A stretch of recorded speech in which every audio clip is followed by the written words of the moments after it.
नमस्कार विद्यार्थी मित्रांनो, बघा statistical modelling of machine learning त्यातला आपल्याकडे लेसन आहे प्रोबॅबिलिटी ऑफ रँडम व्हेरिएबल। बघा खूप सोपा क्वेश्चन आहे। In a tossing of 2 coins आहे। बघा आपल्याला 2 कॉइन दिलेले आहे, मग त्याचा सॅम्पल स्पेस आपल्याला कसा येणार आहे? बघा इथं HH HT TH and TT। H म्हणजे हेड आणि T म्हणजे टेल। तर अशा पद्धतीने आपल्याकडे सॅम्पल स्पेस बघा 4 आहे। त्यातले बघा probability of the getting 2 head, पहिली इव्हेंट जी आपल्याला दिलेली आहे ती किती हेड आहे? 2 हेड।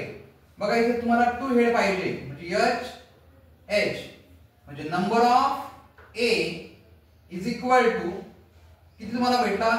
फक्त 1 इव्हेंट भेटली। मग therefore P of A is equal to N of A upon N of S, म्हणजे 1 अपॉन S किती आहे आपल्याकडे? 4। बघा त्यानंतर सेकंड इव्हेंट बघा, एक्झॅक्टली 1 हेड पाहिजे तुम्हाला या सॅम्पल स्पेस मध्ये, एक्झॅक्टली 1 हेड। बघा इथे HT आणि TH म्हणजे इथे एक्झॅक्टली 1 हेड आहे।